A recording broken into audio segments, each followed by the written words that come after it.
Can't believe we're about to have to talk about this. Senator Warren now believes that not only are beef producers and energy producers price gouging and using their monopolistic powers to go ahead and take advantage of the little guy, but now she has turned her attention to go after grocery stores. Literally, she is going after grocery stores. She tweeted earlier and said, giant grocery store chains force high food prices onto American families while rewarding executives and investors with lavish bonuses and stock buybacks. I'm demanding they answer for putting corporate profits over consumers and workers during the pandemic. Now, the first thing I would like to call out is that grocery stores are not sitting there saying, let's just jack up the price because it would be fun. They didn't randomly decide in 2021, this is the year we're going to gouge them. Watch out. No, of course, the grocery store's expenses are increasing. The cost of food is going up. The cost of transportation is going up. The money that they pay their workers is going up. There's a recent report in the Washington Post that now officially the national average pay per hour for grocery store workers across America is $15 an hour. That's right. The grocery stores were able to accomplish an average $15 an hour pay for their employees before politicians like Senator Warren were able to actually get it done legislatively. So the grocery stores have done more for workers than the politicians because they're actually paying them $15 an hour. On top of that, obviously, food costs are going up and transportation costs as well. If the grocery stores were actually monopolies, if they actually wanted to price gouge, why didn't they do it last year during the pandemic or in 2019 or in 2018 or 2017 or 2016 or 2015? Why is it that today they just randomly woke up and said, we're going to price gouge? Of course, it's because they're not actually price gouging.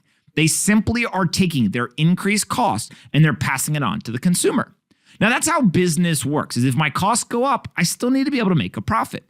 And this isn't some sort of high margin business. It's actually a razor thin margin business. And so our good friend, Bobby Goodlatte, he had a nice little response to Senator Warren. He said, those evil grocers and their checks notes, 1.75% profit margins. Literally, if inflation goes up 7% or so, then the entire profit margin of the grocery store, if they do not increase their prices, disappears and they begin to lose money. Is that what the politicians are advocating for? Is for our private businesses to intentionally lose money? That doesn't make a lot of sense. On top of that, food both in the home and outside the home are up 4 or 5% year over year. So it's not just the grocery stores. It's also restaurants and other places where we consume food. Everywhere, things are getting more expensive. And so if grocery stores do not increase their prices, they won't be able to pay their employees. They won't be able to actually supply food to their local communities because they'll be out of business. But of course, people who have never run a business before don't understand this. And so if you don't believe Bobby or me, let's just go look at the actual profit margins. Fact check. Kroger's operating margin for the first 9 months of this year was 2.4%, which was less than the 2.9% a year ago. Kroger's making less money on a profit margin basis.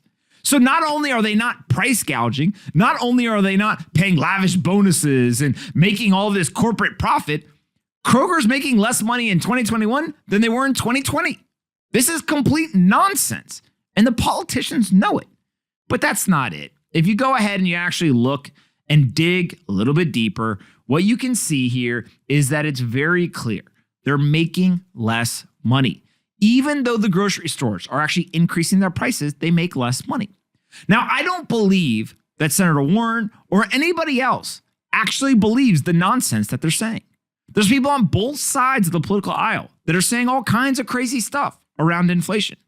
But at the end of the day, what we have is we have businesses that are paying their employees more and they're making less profit. On top of that, they are having to increase prices to accommodate for the higher labor costs and also the higher cost of goods and transportation. And so naturally, whether we like it or not, that is how capitalism works, is that people will increase their prices in order to pass off the cost to consumer. Now, if this was some sort of super egregious, highly profitable business where they still had 100, 200, 300% margins, then of course we could be upset. But that's not what this is. This is a razor thin margin business where people are literally just trying to make a couple of cents per item. If you go to the store and you buy something for $1, they make 2 pennies based on their profit margin. That's it. 97.5% of that dollar you pay is cost. It's not a very good business unless you can be operationally efficient and you can barely eke out those profit margins. Now, on top of all of this, of course, politicians understand the internet. They know if they yell and scream, if they claim that these people are bad actors, they'll trick the uneducated. They'll trick the people who aren't paying attention. I don't see anywhere where people are saying, yep, I checked the numbers. I'm informed. I looked at the data and they're right. Ultimately, at the end of the day, it comes down to one simple thing. People are going to try to run their businesses and make money because that is the point of running a business. And unfortunately, because we have undisciplined monetary and fiscal policy, that is only going to get worse and worse and worse until politicians stop screwing around and start actually trying to run a balanced budget, not increasing the debt limit by trillions of dollars and not spending our taxpayer money as if it was not theirs. Because ultimately what we have is a spending problem in this country, and we have undisciplined monetary and fiscal policy. And then they yell and they scream at the very people who are simply trying to provide jobs and trying to feed their local communities.